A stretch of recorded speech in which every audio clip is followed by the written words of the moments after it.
한 해 마지막 주일인 오늘 예배인데요. 한 해를 마무리할 때마다, 아니 하루하루를 마무리할 때에도 내가 오늘을 어떻게 살았는지를 돌아봅니다. 한 달을 마무리할 때도 이 한 달을 내가 어떻게 살았는가를 돌아보는 것이 우리들의 습관적인 모습이죠. 한 해도 마찬가지고요. 만약 그렇게 살아온 나를 하루도, 한 주간도, 한 달도 뒤돌아보며 자신을 살피지 않는 사람이 있다면 그분의 내일은, 그분의 다음은 밝지 않을 것입니다. 우리의 인생도 마찬가지입니다. 언젠가는 우리 인생 전체를 돌아볼 날이 옵니다. 죽음을 앞둔 사람, 내 생명이 다할 것 같은 그 순간에는 대부분의 사람들이 자신이 살아온 날들을 돌아보게 되지요. 그런데 그 뒤돌아보는 때에 언젠가 말씀을 드렸지만 대다수가 후회를 한답니다.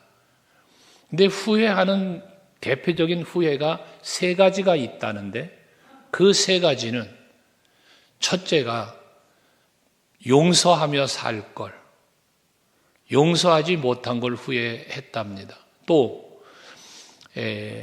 베풀며 살 걸, 베풀고 살지 못했던 것을 많은 사람이 후회를 했답니다. 또 하나는 누리며 살 걸, 이라며 누리지 못하며 살아왔던, 허덕이며 살아왔던 인생을 후회하더랍니다. 물론 다양한 다른 후회도 있겠지만 많은 사람의 확률적으로 보았을 때 그 세 가지의 후회가 가장 많았다는 이야기가 있습니다. 여러분은 어떠신가요? 용서하며 살고 계십니까? 베풀며 살고 있습니까? 누리며 살고 있습니까? 만약에 여러분들에게도 이 세 가지가 마지막 생명이 다하는 날에 돌이켜보며 후회하게 된다면 안 되겠잖아요. 우리 오늘 예배하는 성도 여러분, 전도서 3장에 보면 1절에 범사에 기한이 있고 천하만사가 때가 있다고 합니다. 기한이 있다는 것은 시작이 있는가 하면 끝이 있다는 겁니다. 영원한 게 없다는 겁니다. 범사에, 세상이. 우리 인생이 그런 것처럼 여러분들에게 주어진 환경, 일, 다양한 것들이 끝이 있다는 겁니다. 고난도 끝이 있습니다. 기쁨도 끝이 있습니다. 기한이 있습니다. 또 만사가 때가 있답니다. 내가 일할 때가 있는가 하면 쉬어야 할 때도 있는 것처럼 모든 것이 때가 있다는 겁니다. 그렇다면 우리가 세상을 살면서 우리의 인생이라는 것을 돌이켜보면서 또 살아가는 과정 속에 나에게 주어진 기한과 때를 잘 살피며 살아간다는 것은 매우 중요한 것입니다. 오늘 본문을 보시면 달란트의 비유로서 예수께서 제자들을 교훈하신 내용입니다. 이 말씀 가운데 보면 우리에게 주는 교훈이 큽니다. 이것은 특별히 우리가 신앙생활을 하는 것만 아니라 우리 인생 전체를 놓고 볼 때 마지막 결산이 있다는 사실에 대하여 우리는 깨닫게 해주시는 말씀이죠. 교훈이죠. 여기서 우리가 알아야 할 건 뭐냐? 시작은 화려했으나 끝은 달라지는 모습을 보게 되어집니다. 주인이 종들에게 5달란트, 2달란트, 1달란트를 나누어 주었습니다. 그 달란트를 받는 순간 종들의 마음은 어땠을까요? 기뻤겠죠. 시작입니다. 그러나 끝은 어떻습니까? 분명히 달랐습니다. 용두삼이라는 말이 있습니다. 머리는 용의 머리인데 꼬리를 보니 뱀이었더라. 시작은 화려했는데 끝은 너무나 허무하게 끝나버리는 일들, 흐지부지하게 마무리되어지는 일들을 일컬어 하는 말입니다. 오늘 우리 서강교회 성도 여러분들은 용두삼이 신앙생활하지 아니하기를 원하고 용두삼이의 인생을 살지 않기를 바라는 마음이 간절합니다. 오늘 이 달란트의 비유는 달란트는 재능입니다. 재능으로 표현하고 있습니다. 그러나 재능으로만 볼 것이 아니라 중요한 것은 무엇인가? 하나님께서 주인이 종에게 주셨다고 하니 하나님께서 여러분들에게 주신 것과 동일한 것입니다. 근데 왜 하나님이 이들에게 주시는가? 이 부분에 대해서 우리가 생각해 볼 것은 각자의 재능대로 주셨다는 말씀을 15절에 보면 하고 있습니다. 14절에 보면 자기 소유를 이라고 말씀하고 있습니다. 주인의 소유를 종에게 줍니다. 종이 달란트를 받았지만 그것은 종 자신의 것이 아닙니다. 누구 것입니까? 주인의 것입니다. 왜 주셨습니까? 그 재능에 따라 주었습니다. 그 각 사람을 믿어주신 겁니다. 인정해 준 겁니다. 주인은 그 종들을 살펴본 것입니다. 아, 이 종에게는 5달란트를 맡겨도 되겠구나. 아, 이 종에게는 2달란트 정도를 맡기면 되겠구나. 이 종은 1달란트 정도 맡겨볼까? 그 각 재능대로 주인은 맡겼다는 이야기인 것입니다. 하나님께서 여러분들에게 맡기시고 또한 주시는 것도 마찬가지라고 생각을 합니다.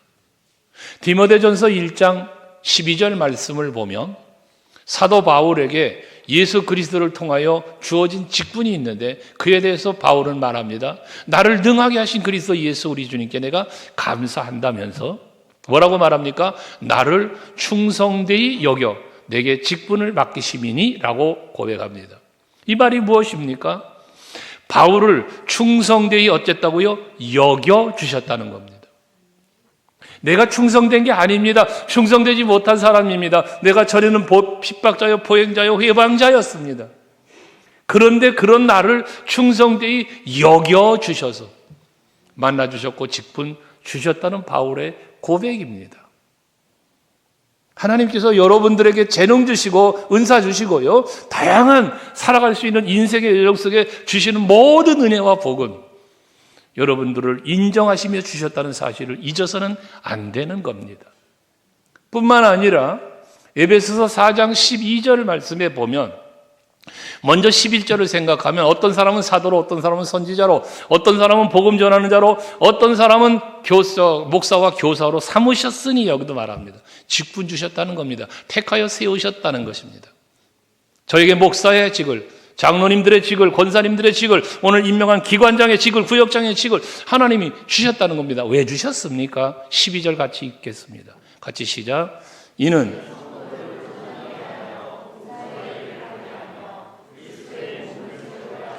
그렇습니다. 주신 목적을 말하는 겁니다. 은사 주시고 능력 주시고 직분 주시고 주신 목적, 성도를 온전하게 만들고 봉사의 일을 하게 하고 그리스도의 몸된 교회를 세우시기 위하여 이 귀한 직분을, 은사와 능력을 주셨다는 것입니다. 이러한 마음을 갖고 이러한 하나님의 나에게 허락하신 이 사실을 기억하면서 우리는 맡은 자답게 선한 청지기답게 살아갈 수 있는 우리들이 되어야 할 것입니다. 이 세상의 모든 소유는 하나님께 속하여 있습니다. 주인이 하나님입니다. 여러분의 생명, 여러분들의 건강, 여러분들의 삶의 모든 것 주인이 하나님이시라는 사실을 여러분 믿어야 합니다. 내게 있는 능력, 내게 있는 시간, 내게 소유한 모든 재물도 다 하나님의 소유입니다. 그것을 하나님께서 여러분들에게 맡겨주신 겁니다. 근데 우리는 착각을 합니다. 그것이 내 것인 줄로요. 종이 쪽지 서류상에 적혀있는 등기상에 등록되어 있고 내 이름으로 내 소유로 되어 있는 것이라 여러분 그것이 내 것인 줄로 착각하는 것입니다. 아닙니다.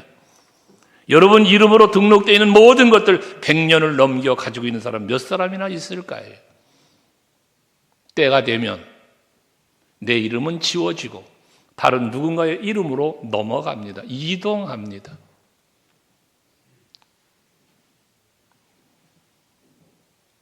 주인이 내가 아니기 때문에 그런 것입니다. 우리는 이 땅에 사는 동안에 잠시 하나님께 위탁받은 것일 뿐입니다. 청지기입니다. 관리인에 불과하다는 것입니다. 하기 때문에 우리는 우리 마음대로 사용할 권한이 없습니다. 주인의 마음에 합당하게, 주인의 뜻에 합당하게 사용하며 살아야 되는 것입니다. 내 생명도, 내가 누리고 있는 모든 것들도, 내가 소유한 내 것인 것 같은 그런 모든 것들도 하나님의 뜻에 합당하게 살아야 된다는 것입니다. 마지막 때가 되면 그렇게 살았는지 책임을 물으신다는 것이 오늘 본문에서 주는 교훈입니다. 반드시 주님 앞에 설 때 그 책임을 물으실 것입니다. 그러면 우리는 주님 앞에 설 때에 오늘 본문에 나타난 것처럼 착하고 충성된 종이라 칭찬받을 만한 사람이 되기 위해서는 내가 하나님께로 받은 것이 무엇인지를 알아야 합니다. 하나님께서 여러분에게 주신 것이 무엇이냐는 겁니다. 한번 돌이켜 헤아려 보시기 바랍니다. 하나님이 내게 주신 것. 여러분 이 땅에 태어난 것도 하나님의 은혜로 태어났습니다.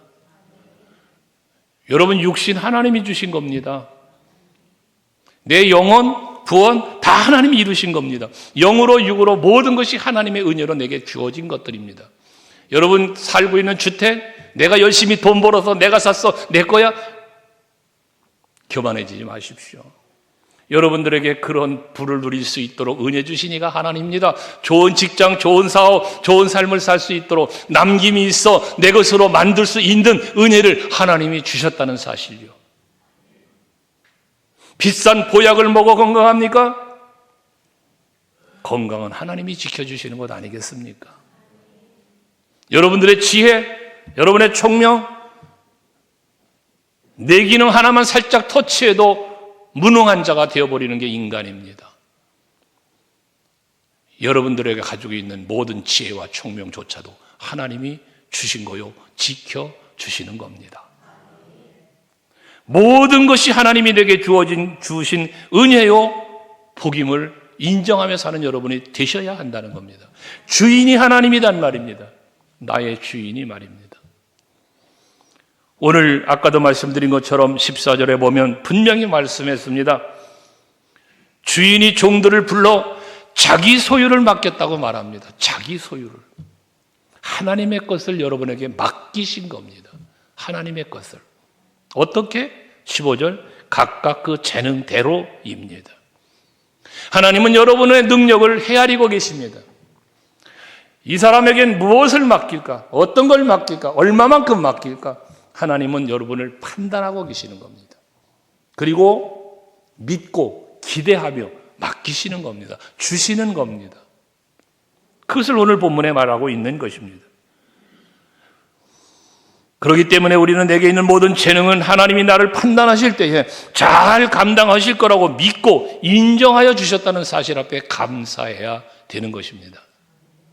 이런 하나님의 은혜를 기억하고 자신에게 하나님께서 주신 재능이 무엇인지 깨달아야 할 뿐만 아니라 왜 주셨는지까지도 헤아릴 수 있는 여러분들이 되셔야 한다는 겁니다. 그리고 그 목적에 합당하게 나에게 주어진 모든 것을 활용해서 하나님이 원하시는 바를 이루어 드릴 수 있도록 힘쓰는 것이 여러분의 신앙 생활이 되어지고 사명 감당이 되어지는 거요, 인생의 삶이 되어져야 한다는 것입니다.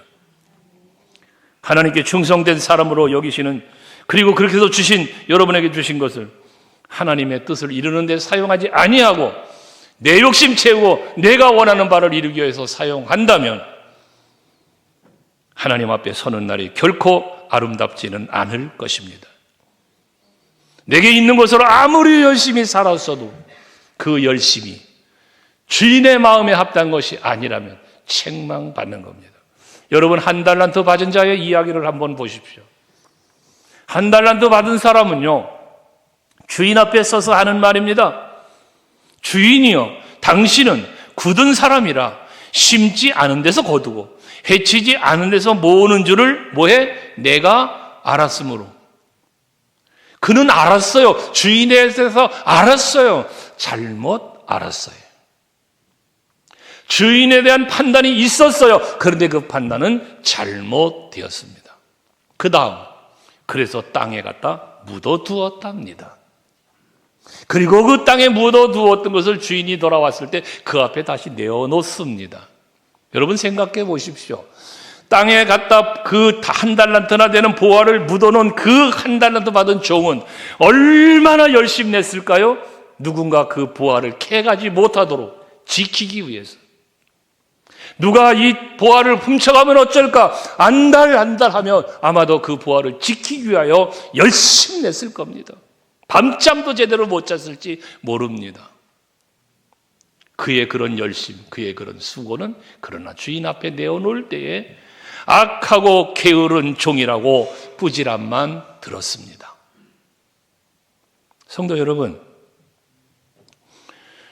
여러분들이 하나님께서 주신 모든 것을 가지고 어떻게 살고 있는가라는 부분을 이야기하는 겁니다.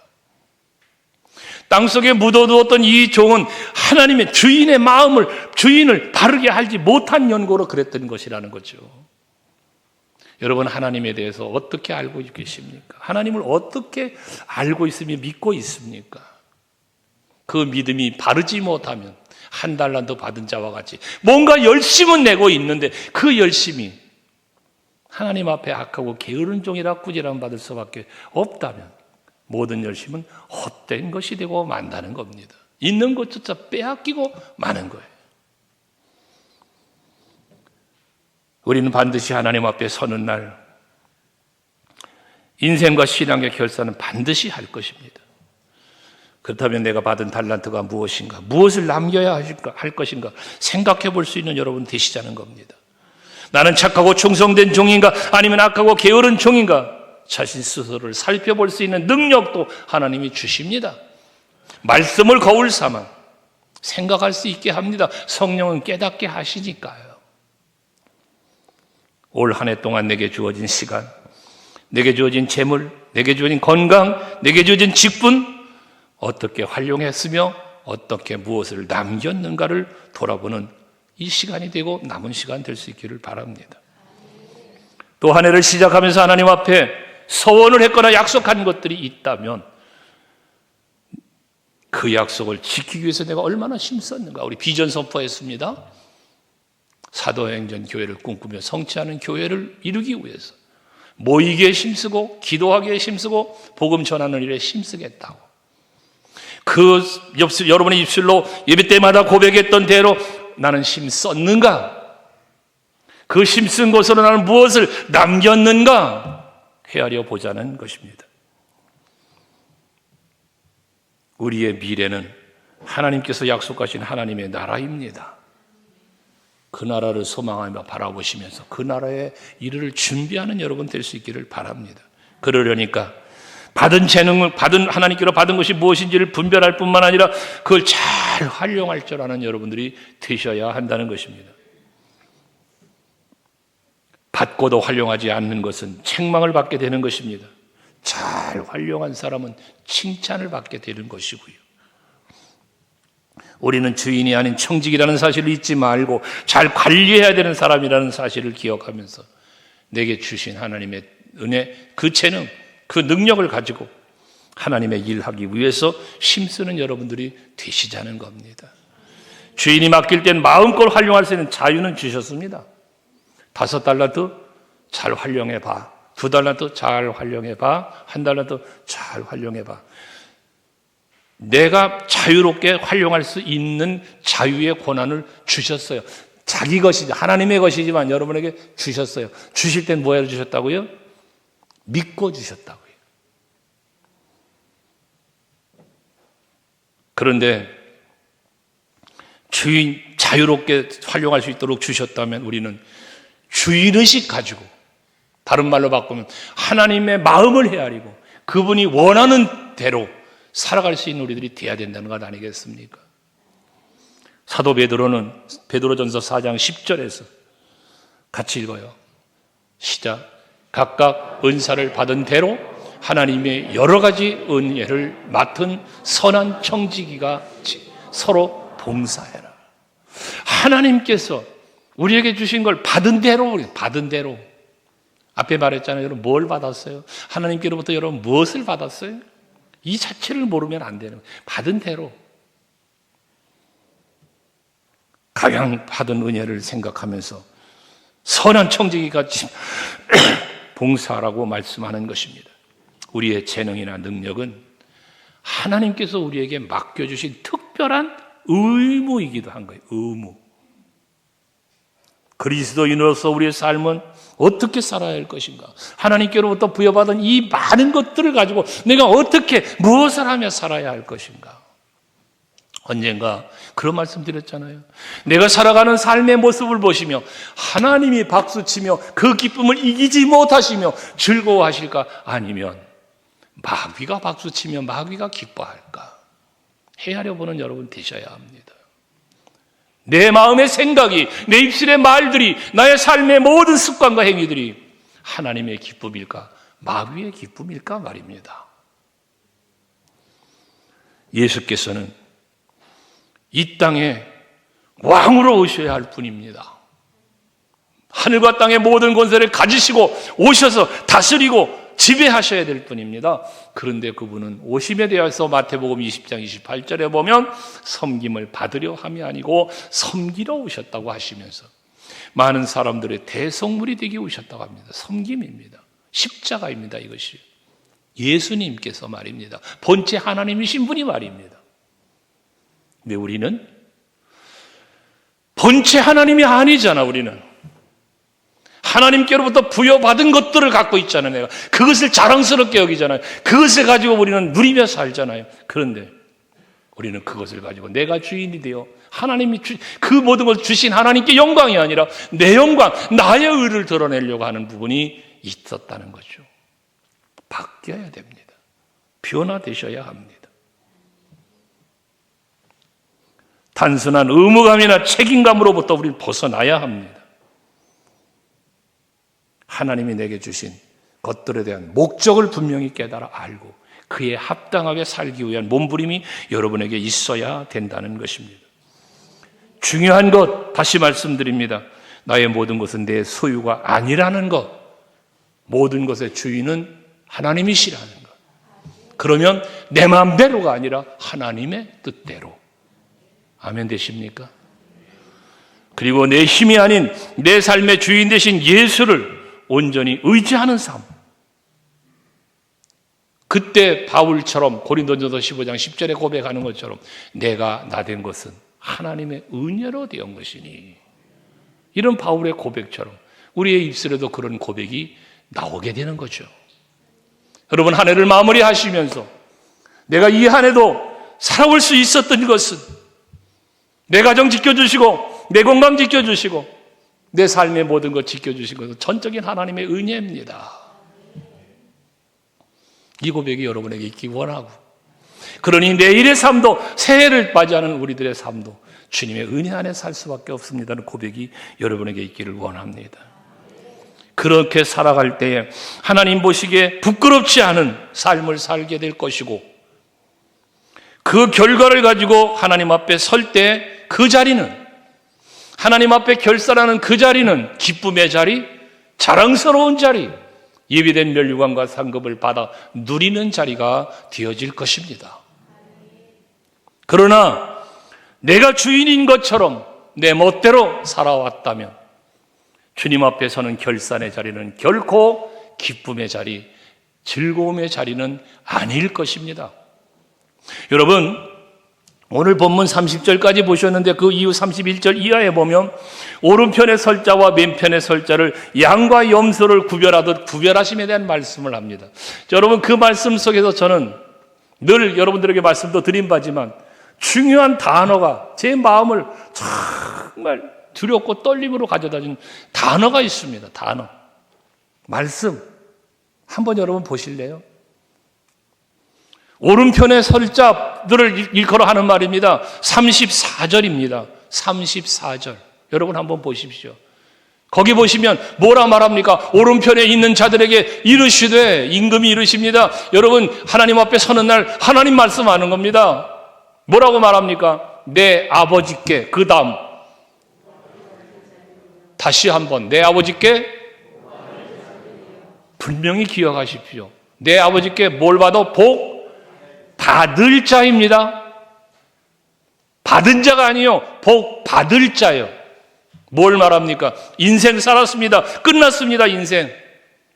그런데 인생 끝났는데 그 위에 내 아버지께 복 받을 자입니다. 하나님 나라의 복입니다. 영원한 복이 되는 것입니다. 왜? 이렇게 살았기 때문에 그런 복을 하나님이 주신다는 겁니다. 이미 주신 복이 아니라 이후에 주실 복이 또 있다는 겁니다. 복 받을 자.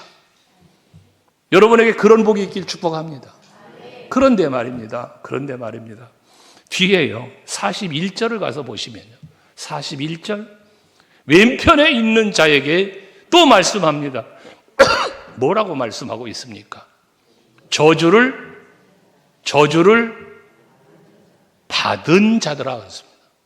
받을 자가 아닙니다. 받은 자입니다. 이미 저주 받았습니다. 이미 끝났습니다. 회복할 기회가 없습니다. 그러니 너를 위해서 저주 받은 그들을 위하여 예비된 영원한 불에 들어가라 합니다. 돌이킬 수 있는 기회가 없다는 이야기입니다. 복 받을 자, 저주 받은 자. 오늘 예배하는 여러분들은 모두 다 복 받을 자가 되시길 바라는 겁니다. 자신이 주인인 것처럼 제멋대로 살면 저주 받은 자가 될 수밖에 없는 겁니다. 그러나 하나님께 감사할 것은 아직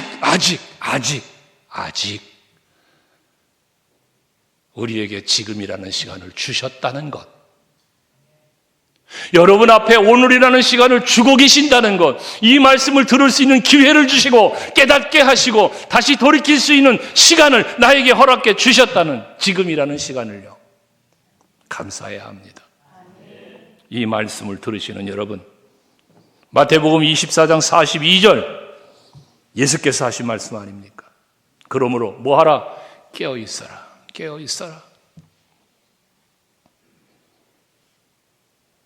정신을 차리고 깨어있지 못하면 어느 순간 마귀의 밥이 되고 맙니다.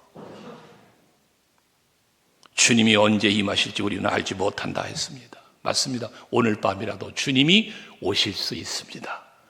여러분 개인에게. 여러분 종말을 생각하실 때 인류 종말, 하나님 재림의 나팔소리 울려 퍼지는 종말만 생각하지 말라고 그랬죠. 여러분 개인의 종말이 더 두려워해야 될 종말인 것입니다. 3일 전인가요? 제 고등학교 동창 친구 하나가 세상을 떠났다고 연락받았습니다.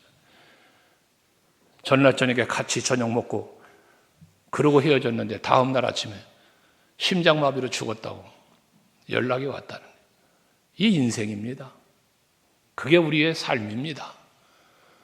그런데 중요한 것은 어떻게 해서 이 세상을 떠나든 인생을 마감하든 하나님 앞에 선다는 것. 하나님 앞에 선다는 것. 그 결산의 자리가 기쁨의 자리, 즐거움의 자리가 되어야 되지 않겠냐는 이야기입니다. 노아 홍수의 심판의 때, 노아 홍수의 심판을 생각해 보십시오. 배에 탄 노아와 가족들이 있습니다. 배에 올라타지 못한 무리들이 있습니다. 나누어지는 것 아닙니까? 알곡과 가라지를 키질한답니다. 떨어져 불에 살려지는 가라지가 있습니다. 안으로 모아져 곳간에 쌓여지는 알곡이 있습니다. 저는 우리 서강교회 오늘 특별히 예배 함께하는 여러분들이 알곡으로 곳간에 쌓여지는 구별될 때 생명의 자리에, 영생의 자리에, 누림과 칭찬의 자리에 설 수 있는 여러분들이 되시기를 축복합니다. 착하고 충성된 종아 잘하였도다. 어젠가도 잔치집에 다녀오면서 그런 대화를 나눴습니다만, 내가 너를 도무지 알지 못하노라. 이 얼마나 두렵고 무서운 말인가. 다녀오면서 우리 성도들과 그런 얘기를 나눈 바가 있습니다. 나는 나름대로 열심을 했는데 주님 앞에 갔더니 내가 너를 도무지 알지 못한답니다. 얼마나 기가 막힌 일입니까? 한 해를 마무리하는 24년을 마무리하는 게 중요한 게 아닙니다. 여러분 인생을, 여러분의 영성과 신앙생활을 어떻게 마무리할 것인가? 두렵고 떨리는 마음으로 하나님 앞에서 사시고 하나님 나라를 바라보며 사는 여러분들이 되셔서 내 삶의 주인은 여호와 하나님이심을, 예수이심을 고백하면서 나를 도와주옵소서. 내 힘으로 내 의지로는 자꾸 무너져 내리니까 성령이여 오셔서 나를 다스려 주옵소서. 예수의 이름의 권세로 세상이 이고 환경이 이기며 살 수 있는 이기는 자의 삶을 살게 해 주시옵소서. 늘 깨어 기도하는 여러분들이 되실 수 있기를 주의 이름으로 축원합니다. 기도하시겠습니다.